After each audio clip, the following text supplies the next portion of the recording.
My name is Samson Kasumba, and this is the focal point.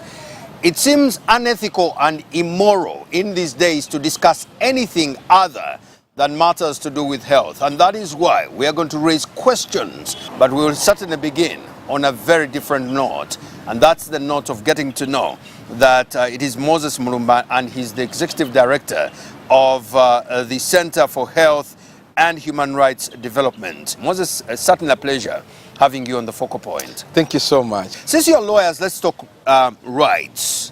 I've always wanted to ask, should every African man living in a poverty-stricken developing African state continue to have the right to perpetuate poverty using sexuality, in the sense having children they cannot look after?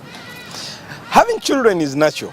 It's natural for a man, it's natural for a woman, and in fact, we do recognize the fact that this natural function is the way human nature continues to coexist. So we cannot create classes of people that can have children and those that cannot have children. Isn't that premised on the assumption that everybody having children is responsible enough to understand that there are children they can look after and those they can't?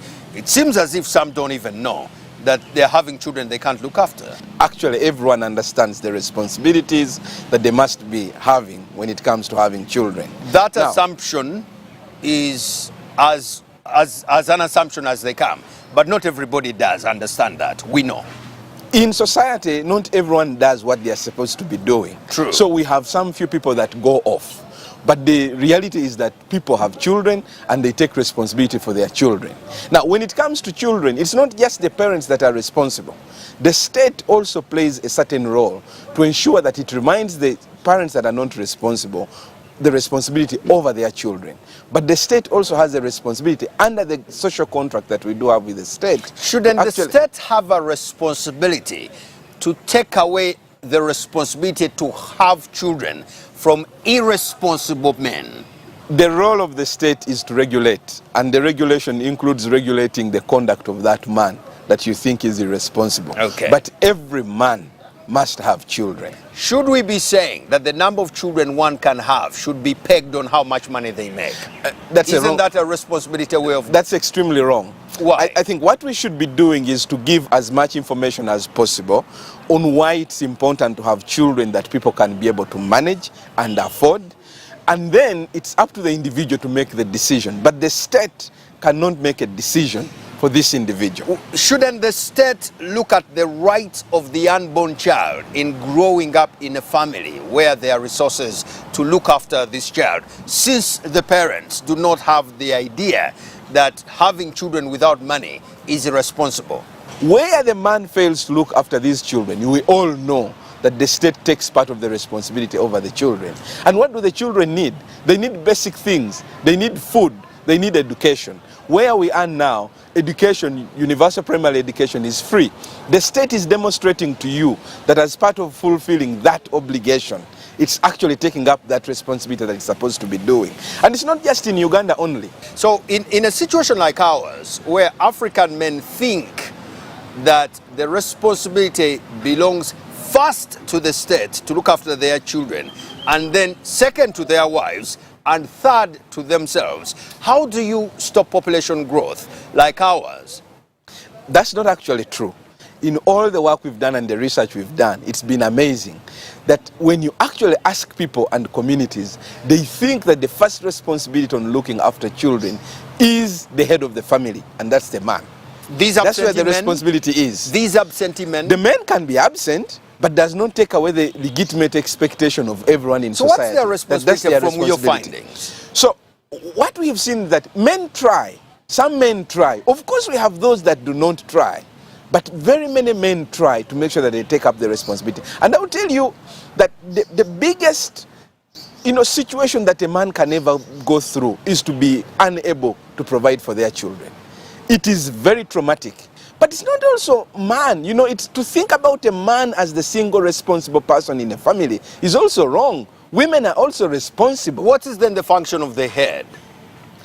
You see... Shouldn't the head be the head? The head has to be the head, but that's how historically we have constructed. Or are you suggesting but we are also that the head is being head too much? We are also seeing that women are now taking headship in some of the families. We are seeing that some children who have grown fast in families are taking over the headship of the families. So the question of the head also, we need to rethink about the way we think about the head of a home. Are you suggesting we change our culture? We actually have men who want to be responsible, but they do not earn enough, and their wives are earning much more. We have men who would want to be heads, but they are not, earning enough, and their children are earning more. So I think we need to look at the headship of the family and the responsibility away from the traditional way we have been looking at it.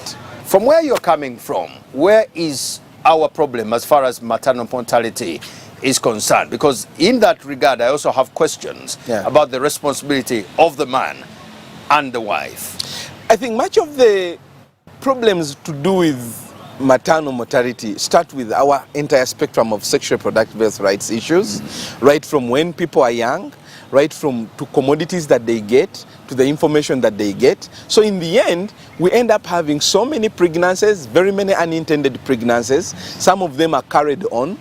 But how do we control? I've had people blaming the state that babies die on the way to the health facility. And there are those who think that, hey, wait a minute, when did you know that she was due? Why are you still 40 kilometers from the health facility? To a certain extent, some see that as there was a bit of irresponsibility from the parents' side as opposed from the state side. Where do you stand on this? So the causes of deaths when people are going to be delivering are quite many. Yes. But we have seen that some of them are actually beginning from the homes. But some are actually happening because of the system that we do have. So it's a spectrum of issues that one would want to look at. It's not just, you cannot just point to one area that this is the cause. And we have to address this spectrum of challenges. But it comes back to the health system and how we have designed our health system in terms of the way to react to the health of the mothers that are going to deliver. These days, because of you've seen the situation we have in COVID, people cannot reach facilities, they are delivering on But the government has announced that there are ambulances, there are RDCs to call, and that all government vehicles should be parked at district health centers. The district health officer will be in charge. Where is the problem? Announcing is one thing, and making sure that these ambulances are sufficient to take the women is also another thing. It was you who was saying a little while ago that provide the information, that's enough. You are shifting goalposts. No. You have to provide the information, but you also, as the state, you also have to provide the facilities and the services. So it is information and facilities. And facilities and services. Including so the announcements have been made by the president. Yes. It is all over television stations. The ambulances are there. Where is the problem? The problem is that, you see, in COVID-19, for instance, when the president made the decision that, you cannot have motorized transport, it meant that including women that use border borders to be taken to the delivery rooms, they cannot be taken. Now they have cars available to them. Why are they trying to get on border borders? These cars are in Kampala. Go to Gulu, go to Masaka, deep in the villages. These cars are not there. The cars are not sufficient. The government does not have sufficient cars. And we've seen... The president has argued in that direction that he is raising about 1,500 vehicles, get 10 per district. Is that something now you understand that it is a good thing and you should be supporting? Of course, we very much support what the president is saying, but it's not sufficient. We need to do much more. I think child delivery cannot solely be taken on by the state. Individuals, society collectively, I agree we all contribute towards that. If my neighbor is delivering and they don't have a car, I should not be subjected to permission of the RDC who is sleeping at 2 a.m. to be able to take this person to a facility. So we cannot underrate the role. But shouldn't my neighbor warn me at 5 p.m. that, neighbor, my wife is likely to develop a situation.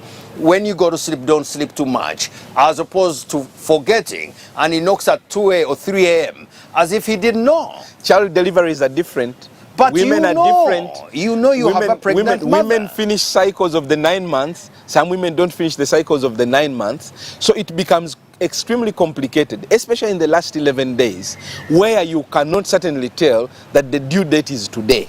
What do you want the state some to other do? roles? do not take away the space. What has been taken away is complete takeaway of the space where my neighbor is capable of supporting me to take the child to deliver. Do not take away the capability of the health worker to be able to be at a facility when I reach it. Okay. The assumption that every health worker can actually be able to drive and reach the facilities is also a fallacy. I agree. Which cannot work. So I think there have been fallacies in the fight against COVID, which we actually need to take as serious, and there's a best lesson moving forward. Finally, as we get out of this, what do you see as the responsibility of he and she, the owners of the pregnancy? Because you are not being clear on that. What is their responsibility? The responsibilities of he and she is to know that, the delivery is going to be happening at about a certain time. Okay. If they have told you that, we have a user fee sort of, happening in the country, you must therefore make a contribution. When you go to the facility, you come with a mama kit, you go with a mama kit. It's an expectation, prepare it in the house, all right? If you have the transport, prepare the transport as much as possible, but also alert the person that can support the transport if you don't have it.